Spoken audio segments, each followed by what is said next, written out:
ओम साई राम। श्री साई सच्चरित्र अध्याय 23। योग और प्याज, श्यामा की सर्पदंश से मुक्ति, विशुचि का हैजा, निवारणार्थ नियमों का उल्लंघन, गुरु भक्ति की कठिन परीक्षा। प्रस्तावना। वस्तुतः मनुष्य त्रिगुण में 3 गुण अर्थात सत, रज, तम है तथा माया के प्रभाव से ही उसे भासित होने लगता है कि मैं शरीर हूँ।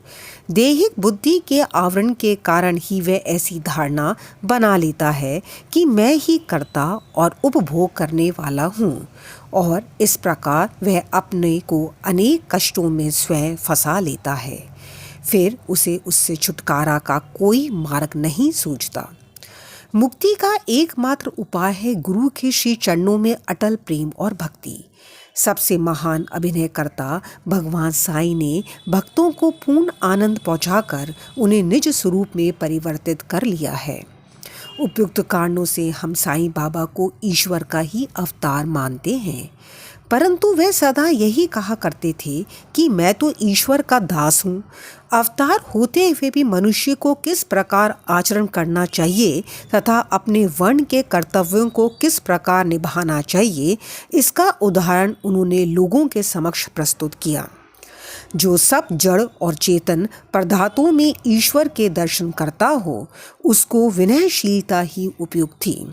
उन्होंने किसी की उपेक्षा या अनादर नहीं किया।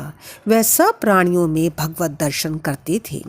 उन्होंने ये कभी नहीं कहा कि मैं अनल हक सोहम हूँ। वह सदा यही कहते थे कि मैं तो यादे हक दासोहम हूँ। अल्लाह मालिक सदा उनके होठों पर था। हम अन्य संतों से परिचित नहीं हैं और ना हमें ज्ञात है कि वे किस प्रकार आचरण किया करते हैं अथवा उनकी दिनचर्या इत्यादि क्या है। ईश कृपा से केवल हमें इतना ही ज्ञात है कि वह अज्ञान और वृत्त जीवों के निमित्त स्वयं अवतरण होते हैं। शुभ कर्मों के परिणाम स्वरूप ही हमें संतों की कथाएं और लीलाएं श्रवण करने की इच्छा उत्पन्न होती है, अन्यथा नहीं। अब हम मुख्य कथा पर आते हैं। योग और प्याज। एक समय कोई एक योग अभ्यासी नाना साहिब चंदोरकर के साथ शिरडी आया। उसने पतंजलि योग सूत्र तथा योग शास्त्र के अन्य ग्रंथों का विशेष अध्ययन किया था, परंतु वह व्यवहारिक अनुभव से वंचित था। मन एकाग्र न हो सकने के कारण वह थोड़े समय के लिए भी समाधि न लगा सकता था। यदि साईं बाबा की कृपा प्राप्त हो जाए तो उनसे अधिक समय तक समाधि अवस्था प्राप्त करने की विधि ज्ञात हो जाएगी। इस विचार से वह शिरडी आया और जब मस्जिद में पहुंचा तो साईं बाबा को प्याज सहित रोटी खाते देख उसे ऐसा विचार आया कि यह कच्ची प्याज सहित सूखी रोटी खाने वाला व्यक्ति मेरी कठिनाइयों को किस प्रकार हल कर सकेगा। साईं बाबा अंतर्ज्ञान से उसका विचार जानकर तुरंत नाना साहिब से बोले कि ओ नाना, जिसमें प्याज हजम करने की शक्ति है उसको ही उसे खाना चाहिए, अन्य को नहीं। इन शब्दों से अत्यंत विस्मित होकर योगी ने साईं चरणों में पूर्ण आत्मसमर्पण कर दिया। शुद्ध और निष्कपट भाव से अपनी कठिनाइयों बाबा के समक्ष प्रस्तुत करके उनसे उनका हल प्राप्त किया और इस प्रकार संतुष्ट और सुखी होकर बाबा के दर्शन और उदी लेकर वह शिरडी से चला गया। श्यामा की सर्पदंश से मुक्ति। कथा प्रारंभ करने से पूर्व हेमंत पंत लिखते हैं कि जीव की तुलना पालतू तोते से की जा सकती है, क्योंकि दोनों ही बद्ध हैं, एक शरीर में तो दूसरा पिंजरे में। दोनों ही अपनी वृद्धावस्था को शेष कर समझते हैं, परंतु यदि हरि कृपा से उन्हें कोई उत्तम गुरु मिल जाए और वह उनके ज्ञान चक्षु खोलकर उन्हें बंधन मुक्त कर दे तो उनकी चेतना का स्तर उच्च हो जाता है, जिसकी तुलना में पूर्व संकीर्ण स्थिति सर्वथा तुच्छ ही थी। गत अध्याय में किस प्रकार श्री मेरिकर पर आने वाले संकट की पूर्व सूचना देकर उन्हें उससे बचाया गया, इसका वर्णन किया जा चुका है। पाठक वृंद अब उसी प्रकार की एक और कथा श्रवण करें। एक बार श्यामा को विषधर सर्प ने उसके हाथ की उंगली में डस लिया। समस्त शरीर में विष का प्रसार हो जाने के कारण वह अत्यंत कष्ट का अनुभव करके क्रंदन करने लगा कि अब मेरा अंतकाल समीप आ गया है। उनके इष्ट मित्र उन्हें भगवान विठोबा के पास ले जाना चाहते थे, जहाँ इस प्रकार की समस्त पीड़ाओं की योग्य चिकित्सा होती है, परंतु श्यामा मस्जिद की ओर ही दौड़ा, अपने विठोबा श्री साईं बाबा के पास। जब बाबा ने उन्हें दूर से आते देखा तो वह झिड़कने और गाली देने लगे। वे क्रोधित होकर बोले, अरे ओ नादान कृतघ्न बम्मन, ऊपर मत चढ़, सावधान यदि ऐसा किया तो। और फिर गर्जन करते हुए बोले, हट, दूर हट, नीचे उतर।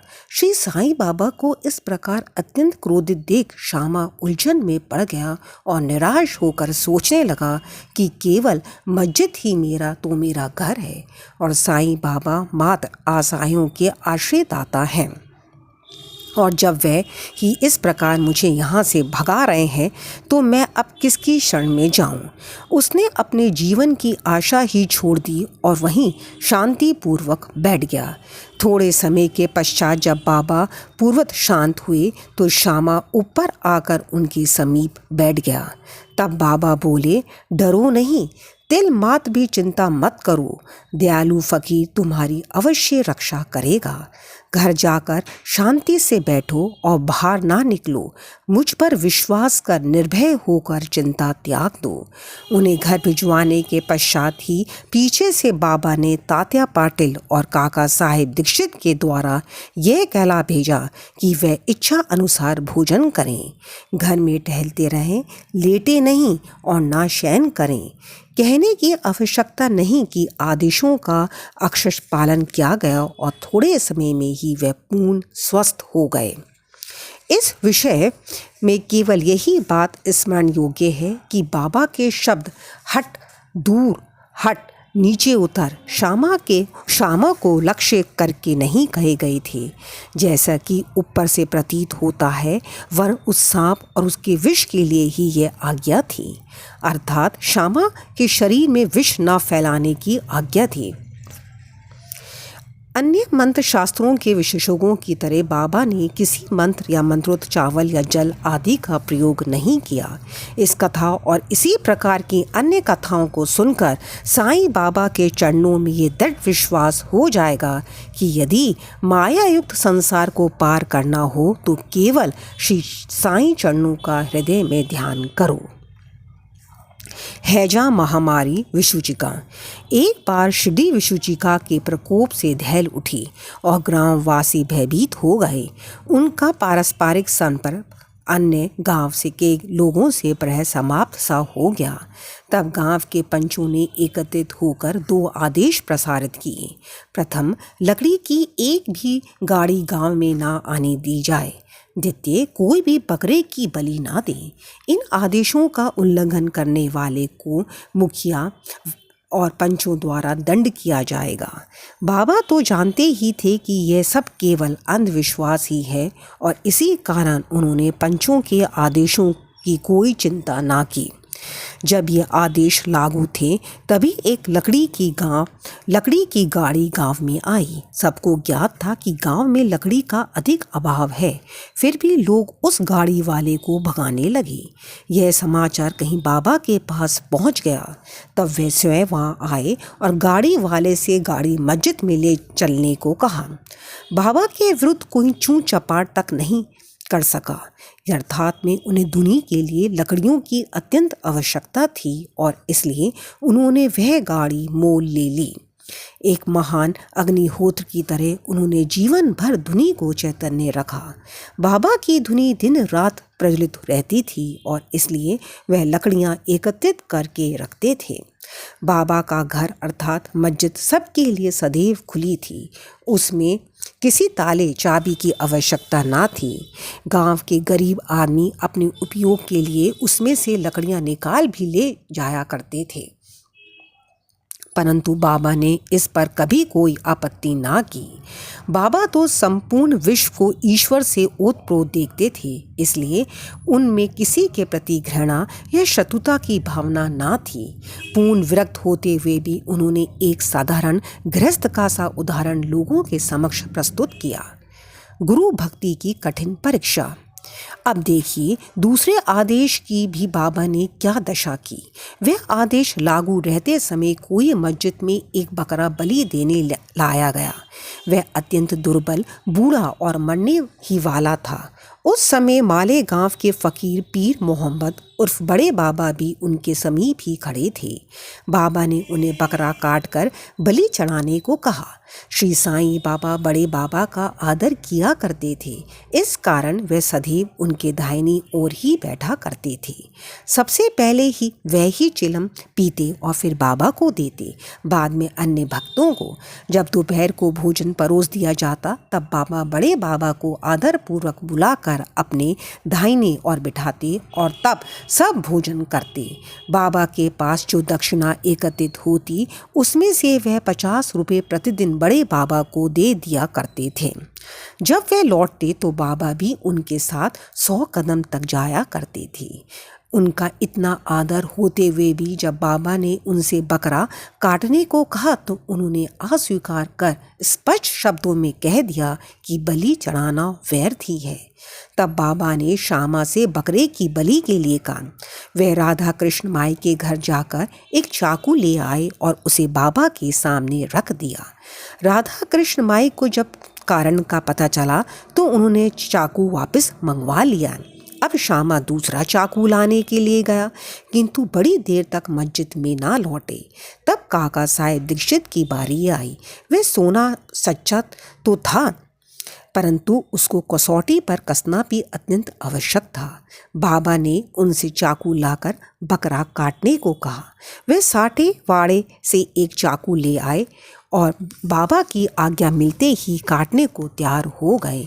उन्होंने पवित्र ब्राह्मण वंश में जन्म लिया था और अपने जीवन में वे बलि कृत्य जानते ही न थे। यद्यपि हिंसा करना निंदनीय है, फिर भी वह बकरा काटने के लिए उद्यत हो गए। सब लोगों को आश्चर्य था कि बड़े बाबा एक यवन हुए भी बकरा काटने को सहमत नहीं है और यह एक सनातन ब्राह्मण बकरे की बलि देने की तैयारी कर रहा है। उन्होंने अपनी धोती ऊपर चढ़ा, फेंटा कस लिया और चाकू लेकर हाथ ऊपर उठाकर बाबा की अंतिम आज्ञा की प्रतीक्षा करने लगे। बाबा बोले, अब विचार क्या कर रहे हो? ठीक है, मारो। जब उनका हाथ नीचे आने ही वाला था तब बाबा बोले, ठहरो, तुम कितने दुष्ट हो। ब्राह्मण होकर तुम बकरे की बलि दे रहे हो। काका साहब चाकू नीचे रख कर बाबा से बोले, आपकी आज्ञा ही हमारे लिए सब कुछ है, हमें अन्य आदेशों से क्या।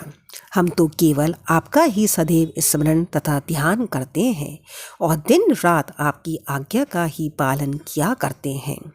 हमें यह विचार करने की आवश्यकता नहीं कि बकरे को मारना उचित है या अनुचित, और ना हम इसका कारण ही जानना चाहते हैं। हमारा कर्तव्य और धर्म तो निसंकोच होकर गुरु की आज्ञा का पूर्ण पालन करने में है।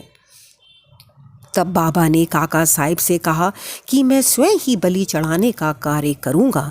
तब ऐसा निश्चित हुआ कि तकिए के पास जहां बहुत से फकीर बैठते हैं वहां चलकर इसकी बलि देनी चाहिए। जब बकरा वहां ले जा रहा था तभी रास्ते में गिरकर वह मर गया। भक्तों के प्रकार का वर्णन कर श्री हेमंत पंत यह अध्याय समाप्त करते हैं। भक्त 3 प्रकार के हैं, उत्तम, मध्यम और साधारण। प्रथम श्रेणी के भक्त वह हैं जो अपने गुरु की इच्छा पहले से ही जानकर अपना कर्तव्य मानकर सेवा करते हैं। द्वितीय श्रेणी के भक्त वह हैं जो गुरु की आज्ञा मिलते ही उसका तुरंत पालन करते हैं। तृतीय श्रेणी के भक्त वह हैं जो गुरु की आज्ञा सदैव टालते हुए पग पग पर त्रुटि किया करते हैं। भक्तगण यदि अपनी जागृत बुद्धि और धैर्य धारण कर दृढ़ विश्वास स्थिर करे तो वह निसंदेह उनका आध्यात्मिक ध्येय उनसे अधिक दूर नहीं है। श्वास उच्छ्वास का नियंत्रण, हठ योग या अन्य कठिन साधनाओं की कोई आवश्यकता नहीं है। जब शिष्य में उपयुक्त गुणों का विकास हो जाता है और जब अग्रिम उपदेशों के लिए भूमिका तैयार हो जाती है, तभी गुरु स्वयं प्रकट होकर उससे पूर्णता की ओर ले जाते हैं। अगले अध्याय में बाबा के मनोरंजक हास्य विनोद के संबंध में चर्चा करेंगे। श्री सद्गुरु साई नाथार्पणमस्तु। शुभम भवतु। Om Sai Ram. Please like, subscribe and share please.